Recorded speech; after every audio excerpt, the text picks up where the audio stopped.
Last session of the day, so welcome everyone who didn't want to stand outside and wait for the shuttle bus and couldn't get on an earlier standby flight.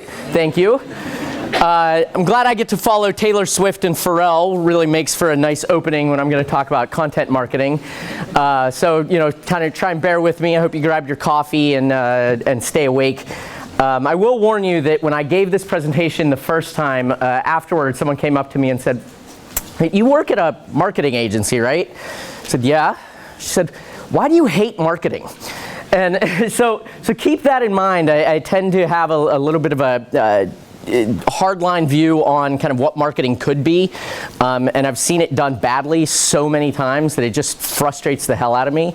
So that's kind of where it's coming from, because I think that we can do better, and I think we have to, as kind of the IMC people, and you've heard a few times now, yesterday and today, we can take the lead. We're part of that very select group that understands all of this and can hopefully bring the industry along and insist on better marketing, insist on not doing lazy marketing.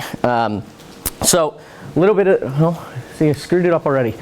So I'm going to talk about content marketing. I work at an agency up in downtown Pittsburgh called Brunner. We're the biggest ad agency in Pittsburgh, but as you guys probably guessed, the straight ad agency is kind of declining. And so we've picked up a bunch of other capabilities, from innovation to consulting to PR to social media, just kind of full service marketing all over the place. But we grew up in kind of the ad industry and creative. And I think that's why I have that kind of idea. And I loved Andy's presentation because it was all about that creative and having that big idea and then figuring out what to do with it after that versus going straight from the tactical level and following the playbook. So that theme will be kind of running through here. I also worked at Booz Allen Hamilton in DC for 9 years. So I've got the weird kind of creative background from the ad agency that I worked at in Chicago and now at Brunner. And then I was a consultant at the CIA for 9 years. And so that was like this, I have this dichotomy of, type A, project management, consulting, as well as kind of the creative side of things. And when the two mesh, you can really create some really great stuff. But it's not often that you can get the two to mesh because they end up fighting one another. So content marketing. We've talked a lot about content marketing. We've talked a lot about social media. We look at content as really anything a brand will create. I mean, that could be a TV spot. It could be your 30-second spot. It could be a tweet, Facebook post, YouTube video, podcast, magazines, brochures. I mean, it's anything that a brand creates now is content. And it started out so great. We had, the Jell-O recipe book in the early 1900s where, you taught people how to cook and bake. You had the Furrow that John Deere did, which was talking all about farming. It was a brand magazine. This was in the early 1900s. The Sherwin-Williams State of Color, the Michelin Guide. It wasn't about tires, it was about restaurants and hotels, and it was this useful guide that people actually used these things, and they read them, and they were very helpful to the consumer. And now this is what we call content marketing. How did we go from that great, helpful things to Charmin fans? We are 1 month away from National Toilet Paper Day. Are you kidding me? I really, really want to know what Charmin thinks about National Toilet Paper Day. I know it's on my calendar. Click like and make a wish. What do you see up there? Congrats to Will and Kate on their new arrival. Why are we doing these sorts of metrics? Why are we doing these sorts of pieces of content? We've become slaves to data and slaves to the like, to the click, to the comment, to the share, to the retweet. And it's frustrating as hell for me as a marketer, as someone who's taken these sorts of classes, who's worked in all of these different industries with all of these different clients, to see the potential, to see the things that Andy was talking about, like the big creative, really cool idea, but we end up with this. And that's because we've entered this kind of content marketing arms race where we're all chasing that like, we're all groveling, please like us. Every brand is out there begging you and asking you to comment on their products, not just to even buy their products, how it's gotten doubly worse. It's not even come by us and use our services and come to our website. It's like us. It's engage with us, comment with us, share your story, which is the biggest cop-out in marketing ever. I don't know a story, so why don't you tell me yours? And then we'll share it, and it'll be engaging. And then throw any other buzzwords on that, and we'll create big fancy charts and talk about how it goes all over the damn place.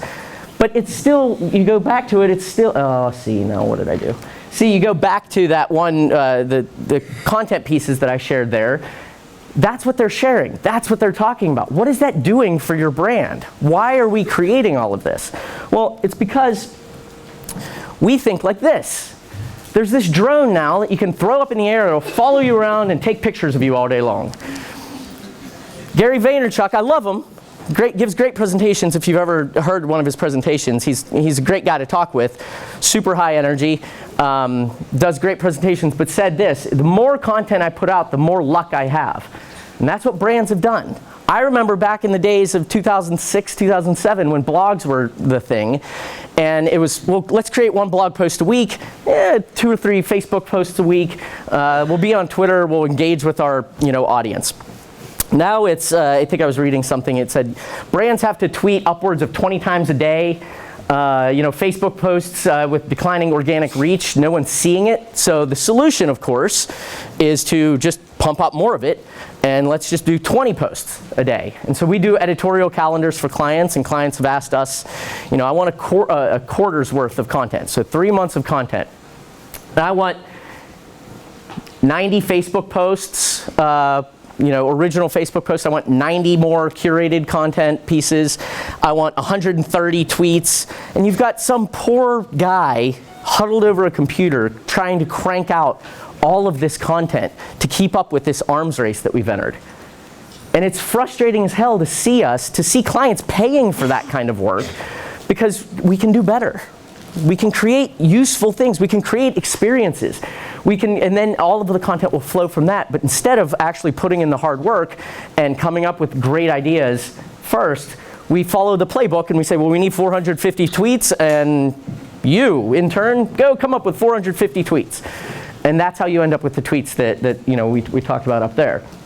And the reason, the result is that we're creating mountains and mountains of garbage. We're creating content for machines. We're not creating it for anyone out here. No one out here likes to engage with a like this post if you want to wish Will and Kate a happy birthday. No one wants to, click a like because you're going to donate, some brand's going to donate 12 cents to the Red Cross because of a like. Just donate the damn 12 cents. And then talk about that. Don't grovel for likes. And so we've created all of this content in the hopes that the machines will elevate us into the top of a news feed. We're trying to trick the algorithm because that's what marketers do. And we've done it all throughout our history. We did it with email.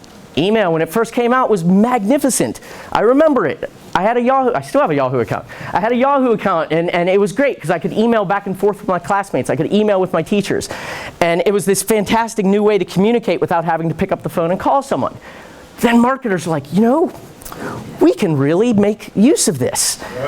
Let's spam the hell out of everyone and send out 5 million messages in the hopes that 9 people will click on it and then email me and tell me that they won, a lottery in Nigeria, and all they have to do is wire $100 to them. Well, the reason those things still work is because they send out 10 million of them, and if 5 people click on it, it makes it worth their while. They've ruthlessly driven efficiency. We did the same thing with the internet.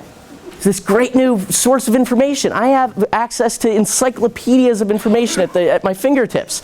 And then marketers found a way to make it more efficient and plastered banner ads everywhere. And so this is what killed MySpace. This is what killed a lot of sites, is when they become beholden to the click and to the impression. Social media is going to change that. I can connect with someone. I can be friends with someone. We can have a MySpace page. It's just my spot, and friends can come on. I can customize it with my music, with my videos. And then marketers, we found a way to make it more efficient again, and then we killed that. We're doing the same thing with Facebook, and we're doing the same thing with Twitter. We're doing the same thing with YouTube, because that's all we know how to do. Branded content. This was BMW Films. It was groundbreaking at the time. It was short films that were actually entertaining to watch. we got a chance to go in and they had fairly large actors come in. They created these short films that were entertaining. People watched. It wasn't all about the brand. It was in the background. You see the BMW there in the background. The actor and the story was placed first. Awesome. And let's go and ruthlessly make that more efficient. So this is a trend, and it's going to continue until we have people that refuse to play into this trend and want to put a stop to it. We have to. And this is you see why people think I hate marketing. Because we can't have nice things. Because every time we get it, we have to grab it with our hammer and say, let's make it more efficient. Let's reach more people in the hopes that someone will do it, because we got to drive down that ROI. We got to use the big data and get, go from 4 cents a click to 3.5 cents a click, and then my boss is going to be super happy. I've created a whole mountain of crap, but I got a better ROI because I've got a bunch of impressions. We have to stop trying to game the system. And I see some people in my age demographic that will recognize these two games, but if you ever played NHL 94, you could always just do a wraparound around the net and score 150 goals in a game, because it always worked. There was a glitch in the system. I hated playing with people that did that. Tecmo Bowl, play New York Giants, play Lawrence Taylor, block every single kick. People find a glitch in the system and they manipulate it until it's just no fun anymore. You don't even want to play the game anymore because they found the glitch and they exploited it. And that's, I think marketers have somehow, I don't think you learned it here, at some point in your career you find that and that becomes your overarching goal. What's the glitch? How can I find it? If I post this at 2:38 p.m. and I include 2.7 hashtags and I tag 9 people in this tweet, I can maximize my reach by 0.7% more than it was. And that's what we start driving towards. We're not driving towards experiences and coming up with the really great content and then figuring out. That's why I loved hearing Andy's presentation. I loved Rod's presentation, because it was about, let's have the big idea. Let's come up with something for our consumers, going back to the John Deere example or the Jell-O example, something that they'll actually use, and then figure out all of the other things after that. But at the heart, it's about creating something that's good, and we lost that somewhere. Because if you focus on creating content that works for the machines, it's going to change and you're going to get screwed.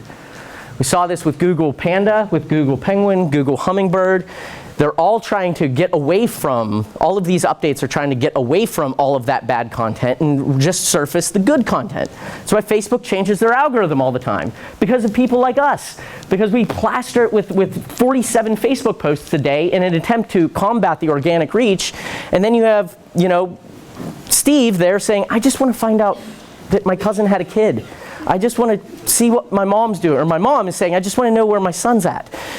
I don't want to see like and click this if I like the police department saving this guy. I don't want to click like because this brand had told me to click like.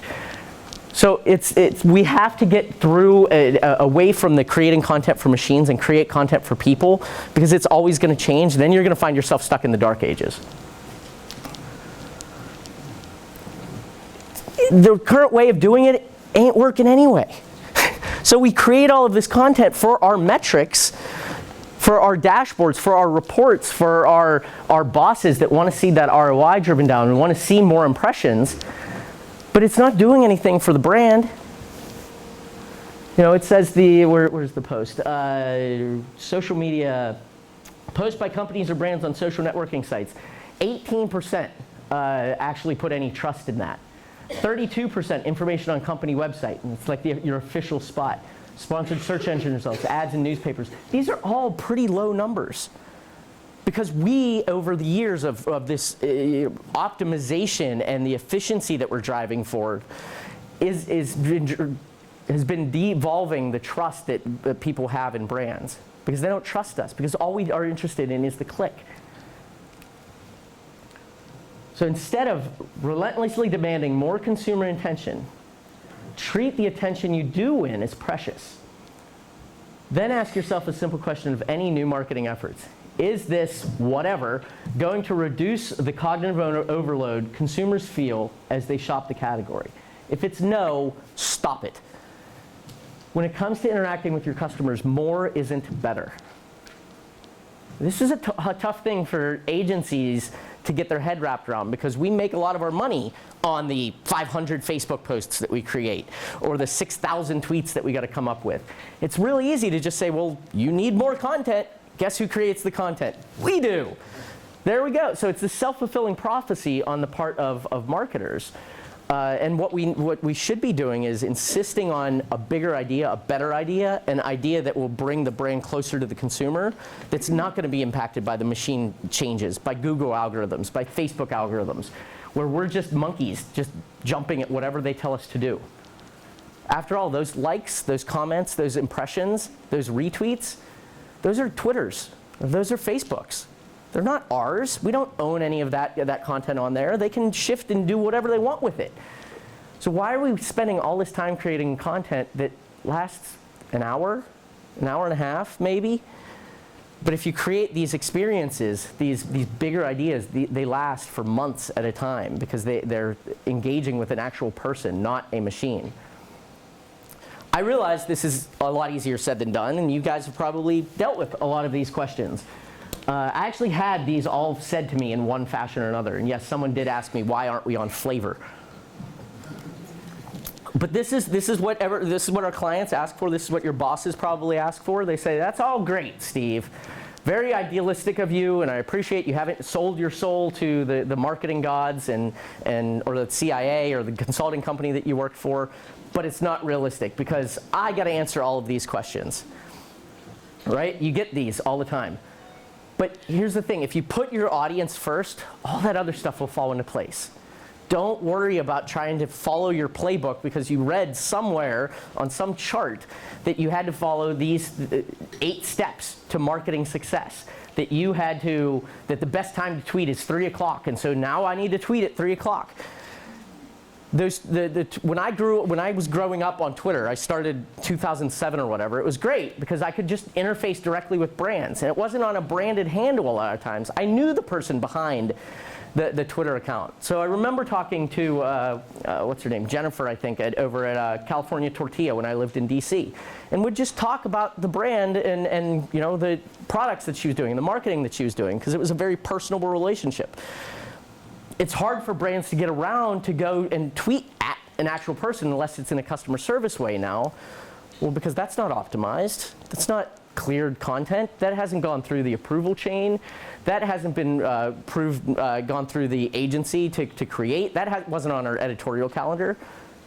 But I just want to talk to someone. Why can't we do that? Because it's not optimized. It's going to drive down our per tweet impression rate, and we gotta focus on driving that efficiency. And we'd lost the people that we're actually trying to connect with in favor of those clicks. So this is some of the things that we'll hear.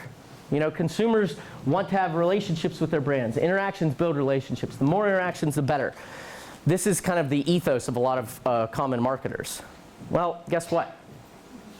No, they don't want to have a relationship with your brand, most brands. They might want to have a relationship with Taylor Swift. They don't want to have a relationship with your toilet paper.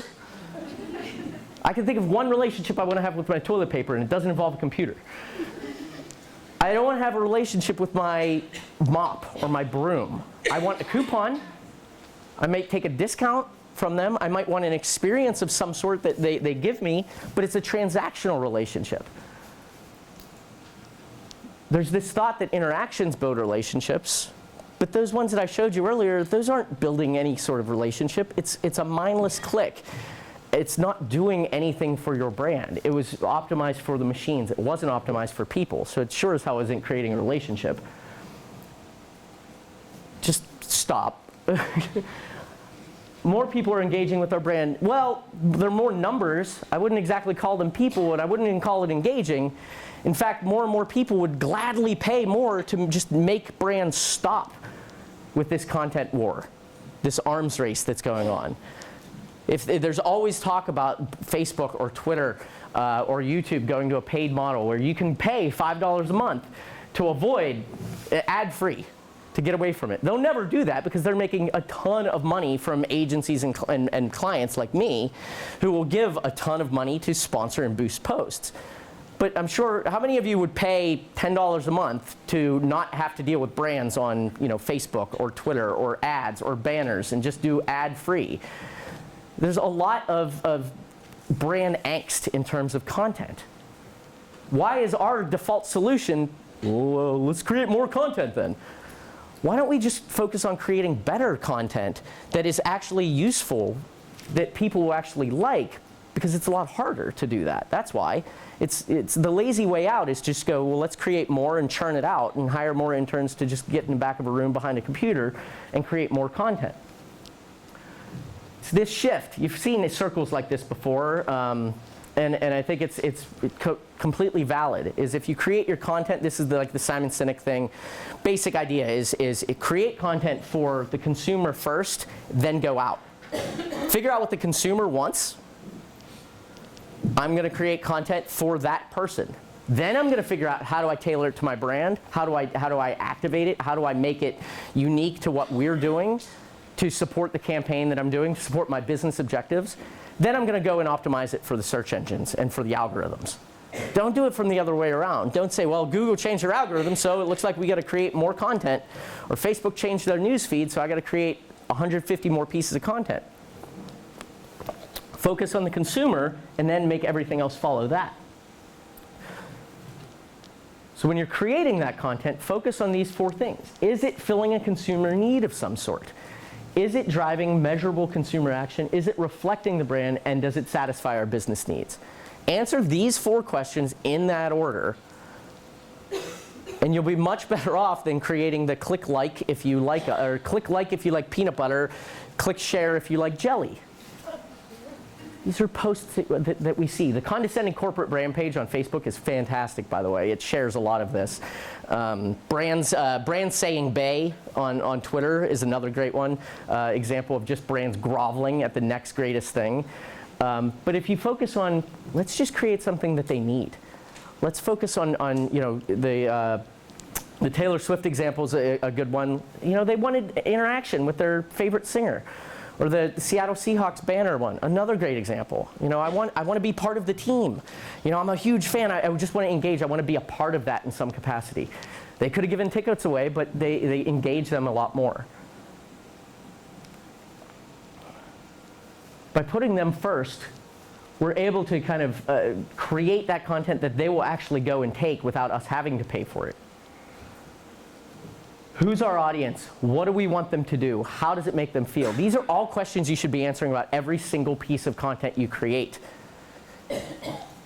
Ask these questions and put your content through the ringer.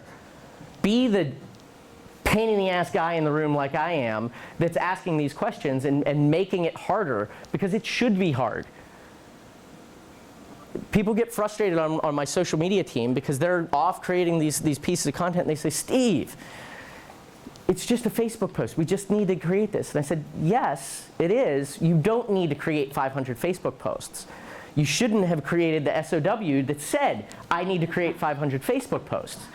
You should be creating SOWs that say, we need to create something that will engage our fans and get them to do something.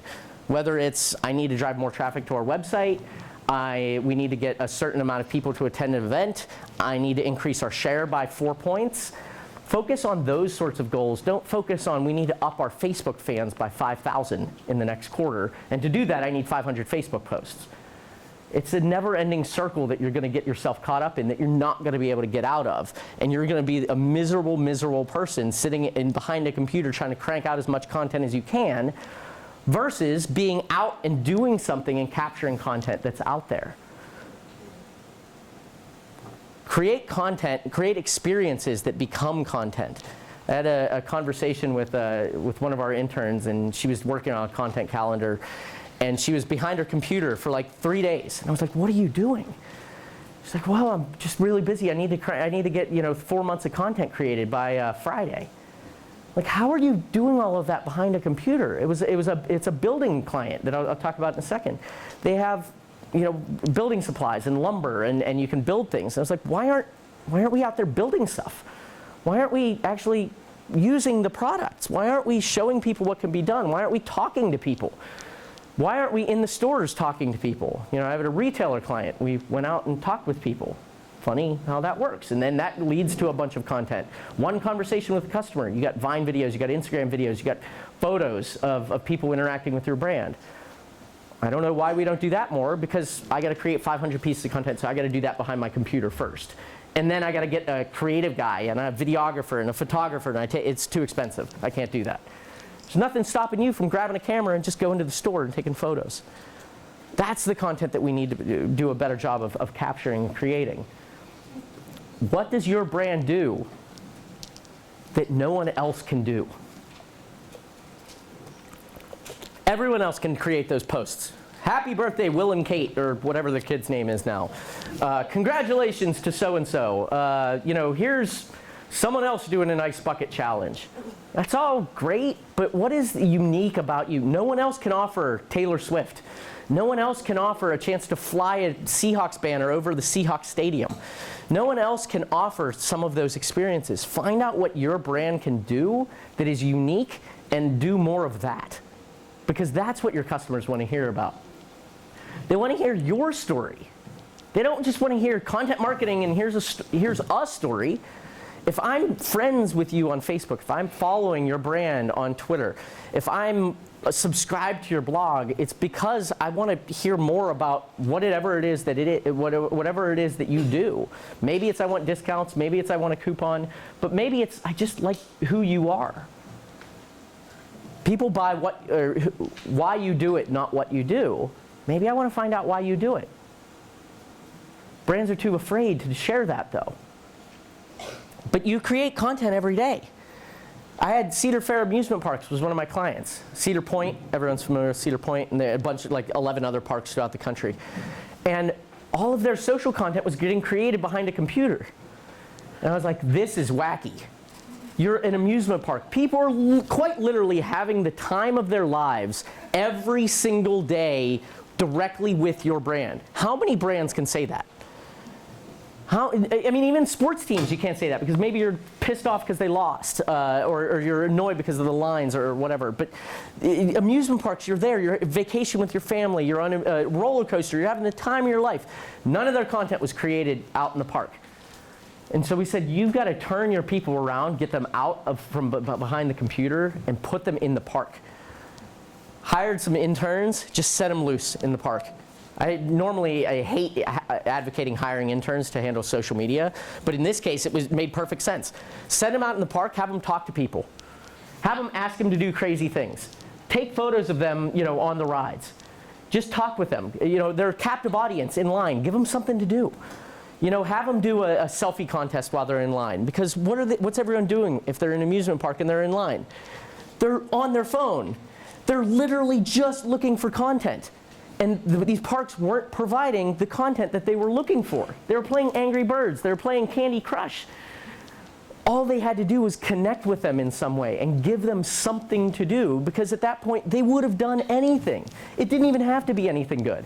And so we had check-in spots. We had selfie contests, dancing contests, trying to get people excited and just get them to do something other than just complaining about how long the line was and how hot it was.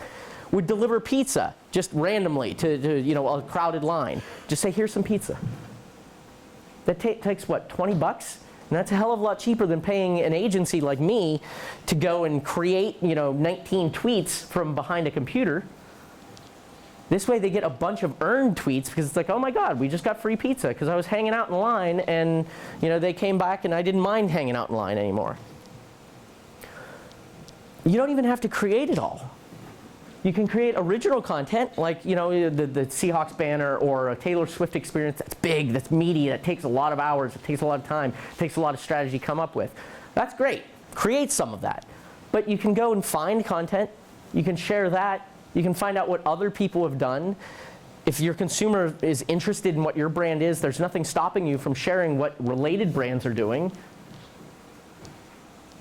You can co-create. You can ask people to help. You can work with other brands to create things. You'll see in sports especially, you'll see the Twitter accounts going back and forth. With the social media managers, talk, and they say, let's have some fun during the game today. And they'll have a little tit for tat back and forth during a game. You don't have to create all of this content. Just get creative.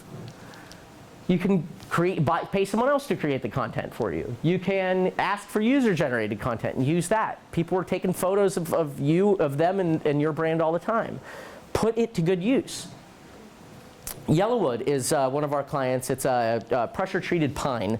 I know how exciting that can sound. But, and this was the mentality, right? Oh, it's wood. It's pressure-treated pine. That's a boring category. No one wants to talk about pressure-treated pine. No one wants to talk about lumber. It's kind of a boring category. Well, if you think of it like that, if you think of it only in terms of you behind your computer, it is kind of a boring category. So we got a little bit creative and we said, well, there's other things about it, about this brand. What is the truth about this brand? And the truth was that we weren't about wood. We were about people creating a brand new experience for themselves in their backyard. Whether it was a doghouse, a deck, a swing set, a chair, a dining room table, whatever it was, we were providing that experience. We were the facilitator of this. They can't do this unless they had the wood to do it. And we said, that's it. That's the idea. Now, that's not something that we can you just sit and, well, maybe that's the idea. I mean, we're sitting there thinking through, from a strategic perspective, what is it that we do? This became kind of our overall brand mission. Build some downtime and enjoy the backyard. So it wasn't even build something, it was you're building downtime, which then opened up all kinds of avenues for content. So our content, we never show just wood, we never show lumber. It's always what the end result is. And so all of our content was about helping our consumer figure out how to use our product in a more productive way. So we're creating blueprints. We're creating project plans to help idiots like me who don't know the right side of a hammer actually use the product and buy it. Yeah, I don't know how to do any of that. My wife does all of that stuff. But I can actually use this stuff now. I can actually go on because it's step-by-step instructions. So we said, okay, well, let's create an Adirondack chair. We can take some photos of someone building it. We can do step-by-step instructions and put it into PDF and make that downloadable. We can take those step-by-step instructions and make those photos, share those to Instagram, put those up on Flickr, tweet those out, share those on Facebook. We can do YouTube videos where we actually show the people being built. We can do Q&As and answer some of the questions about some of our harder projects. So it became this whole big content farm where it's actually related to our brand, we're helping people, and we're still creating the content and feeding the machine. But it was born out of a bigger idea, not out of how do we please the machines. Here's just a ton of examples, and what you see there on, well, I guess it's on both sides. What you see there are just some of the project plans that we have, and we're virtually unlimited in terms of what we can do. We can always add to that. We can always get 37 pieces of content out of every single new thing that comes about. People that are brand advocates can go on and say, hey, I just built a Batmobile out of out of wood. Here's a plan that I created. Oh, that's fantastic. Let's add that. Became this never-ending farm of content that we don't have to sit and always just drum up ideas and figure out, well, what royal family's having a baby this week. Let's make sure we congratulate them. Well, let's go build something new. Let's go take it out and just play with it. Huffy is another one of my clients.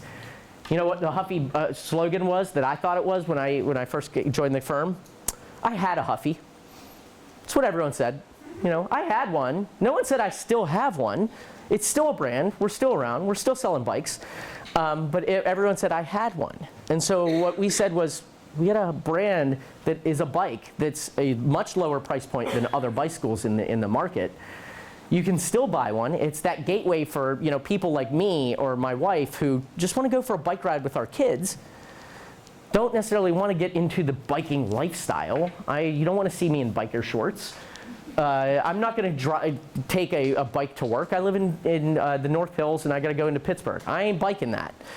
There's a lot of hills, and so. But biking was closed off for me until I saw that I can get a Huffy for like $150. Okay, this is interesting. But now, from a content perspective, what does that mean for us? We had a bunch of bikes delivered to our office. Just go out and use them. Just go out and ride the product and take photos of that. Interact with people. Ride, take it down to Market Square. Take it out and ask people, do you want a bike ride? Which played into our campaign of a little girl going out just asking people to take a bike ride. Showing how easy it can be. Breaking down that barrier of, oh my God, I need to buy a $500 bike, and now I need to buy a $100 helmet. I need to get all the gear and the clothes. I need to find somewhere to shower. No, you don't. You just hop on a bike and go. And so all of our content supported that notion. Just more examples of how, I think Andy said it, where everything comes out and you create one thing and then all of the other pieces of content flow out of that. And I can't stress that enough. And that's what makes a good idea. So if you can have that one great idea, oh, that's really cool, but now what? And I constantly ask that. And I learned that lesson from my 4-year-old daughter who won't stop asking questions. And I'm the same way at the agency. When we come up with a content idea, great. How's it live on Facebook? How's it live on Instagram? What are we going to go do with that? How can we make, if we're going to spend 3 weeks developing this, I better get a whole ton of stuff out of it. And I better be able to do a lot more with it than just say, well, here's a 30-second spot. Once you do all of that, once you think through all of that, once you put in that hard work to come up with those ideas, that's when you can start talking about Google and the algorithms. So this Matt Cutts, he's the head of Google's web spam team. Never sacrifice the quality of your content for the sake of search engines. Because they're always going to go around and they want to deliver stuff that's good for you. They don't want to just go out and they don't take kindly to brands and organizations and people that have tried to game them. And so they're always trying to stay one step ahead of the spammers, which frankly a lot of us have become when it comes to content. But if you focus on just creating really good content that people will like and people will share, the search engines will find you. Don't worry. This is Guy Kawasaki, who used to be the Apple evangelist. He's a tech entrepreneur and has bought a bunch of companies now. Really smart guy. Gave a presentation a while ago, probably 10 years ago at this point, that I love. And his quote was, people ask me all the time about SEO, because his content's everywhere. People ask me all the time about SEO. You know what my best SEO strategy is? Write good shit. That's all he said. And it's true. If you do that, you'll find, the search engines will find you. It'll get talked about. It'll get shared. The radio stations will pick it up and talk about it. The TV stations will pick it up and talk about it. Your fans will talk about it. Make your content live on the strength of the content and your brand. Don't try and game the system, because they're going to find you out. They're going to flip the switch, and then you're going to be sitting there saying, well, what happened to all my fans? What happened to all my organic reach? Where did it go? And then your boss is saying, well, you were up here, and now you're here. Well, Facebook changed their algorithm. Okay, well, if I'm the client, first question I'm asking is, well, why are we depending on Facebook's algorithm for that? Why aren't we dependent on ourselves? Why aren't we creating things that our people actually like that isn't dependent on someone else's tools? So, once you've created all of that content, what time is it? I don't got a clock here. Once you've created all of that content, optimize your stuff. Don't ignore the search engines. Optimize your environment. Use this search engine optimization starter guide. It's got some very basic tips for your website, so that your stuff that you spend so much time and energy and creativity on creating can be found. Pretty easy stuff. Adapt it so the reader can find it. At my old agency, we had a crazy process where our search people would take the first stab at writing our content, then give it to us as the PR team to read over it and quote, make it sound human. And then it would go and get posted. And I said, this is wacky, but we need to flip this. I'm going to create the content, and then I'm going to give it to them, and they can play with some keywords, and make a tweak here and there, change a headline, optimize the headline. Flip it so you're creating content for your reader, and then you're going to Google. And then, of course, focus, the distribution. You've seen this graph, 37 different iterations, so I'm not going to stay on it, but you've got all of these levers available to you. They're all in your marketer's toolbox. Figure out where you can use them. I think it was Paul had a great little chart that gave a list of all of the tools available to you. Use things like that. Figure out, what am I going to go and do? How can I get earned media around it? What do I do with it on social? What do I do with it on our website? where do I put dollars to promote it, to sponsor it, to push it out, to syndicate it? There's all kinds of tools available to us. Don't just go back to the same playbook, to the same strategy, to the same checklist of this is how you do a product launch. Well, why do you do it that way? Well, that's the way we've always done it. Be creative. Come up with new ways of tackling it and distributing that content.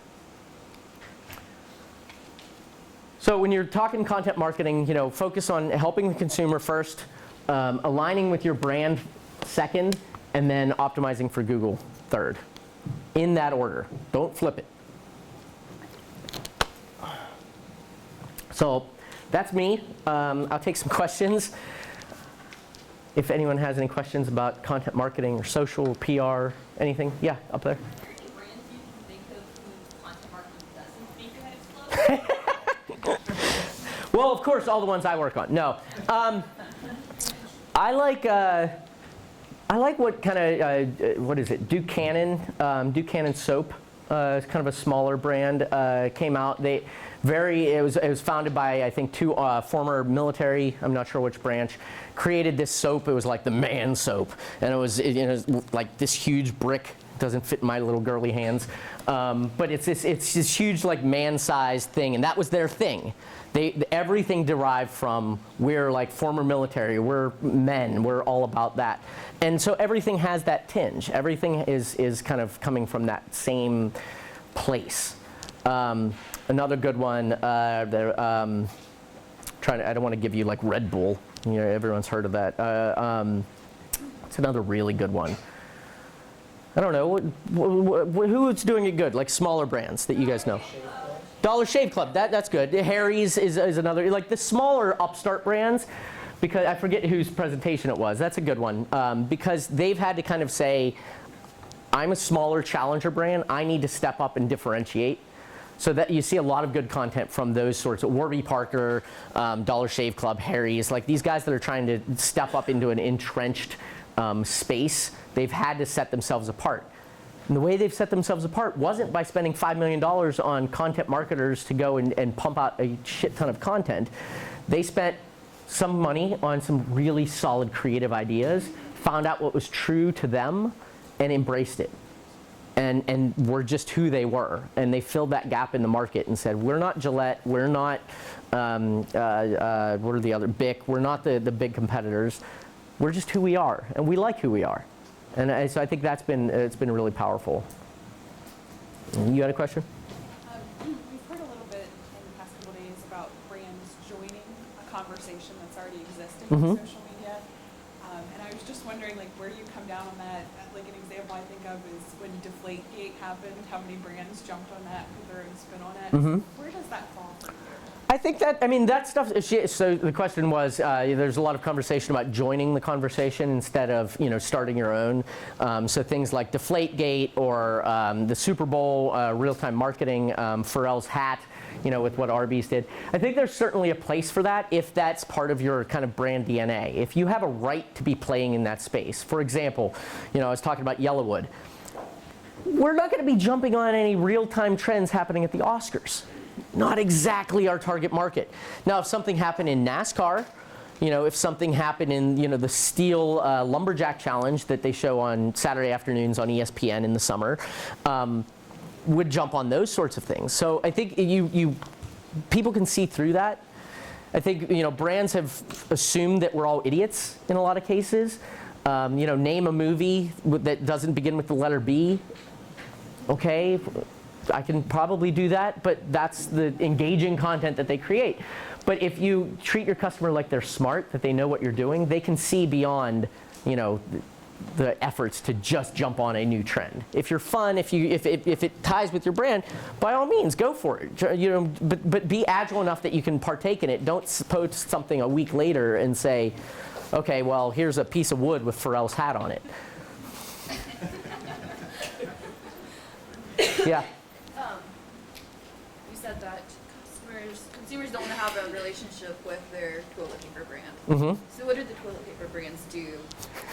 Or the less favorable items in our life that we have to buy, what can they do to create content marketing? Where do they fit in? Well, I think you have to, so the question is, what can less sexy brands like toilet paper brands or cleaning products or household maintenance brands do to play in the content marketing game? And I think that comes down to that big idea, the strategic brand of who are you, what do you actually do for your consumers? So, in terms of what role do you play in their lives? So, not using, maybe using a toilet, or not toilet paper brand, using a cleaning product brand, for example. We were working with one brand, and it was a quickie, so they have like mops and brooms and stuff, same type of thing. And well, how do we play in that space? And the discussion we had with the brand was all about, well, people aren't using your products because they like cleaning. People are using your products because they like what it did and what it communicates about them. So from a cleaning product perspective, the space they played in was, we know your room says something about you, and when it's dirty, it says something you don't want it to say. And so there's different levels of cleanliness. My clean is certainly not my wife's clean. And so we played with that, and we talked about, what is clean? Is it mother-in-law coming over for the weekend clean? Is it, church group coming over clean? Is it guys from the fraternity coming over clean? And so we had, bigger discussions about that with our customers. So it wasn't buy our mop, buy our broom. It was all about the discussion around, what do our products enable you to do? What does it allow you to do better? What do you like about it? So going back to the list of things, your history, your culture, your brand, your toilet paper brand.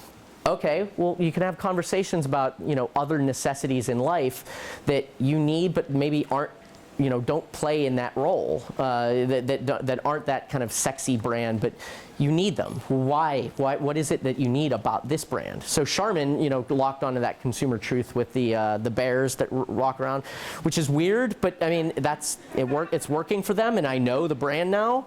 But it's based in that kind of consumer truth, that consumer insight. So I think that's kind of the interesting, if you can find that hook. But it takes work. I mean, you can't just come up with it on a whim. Any other questions? All right, I'll be at the dinner tonight. If anyone has any other questions, wants to chat, you can come find me there, and I'll be around here a little bit too. Thanks, guys.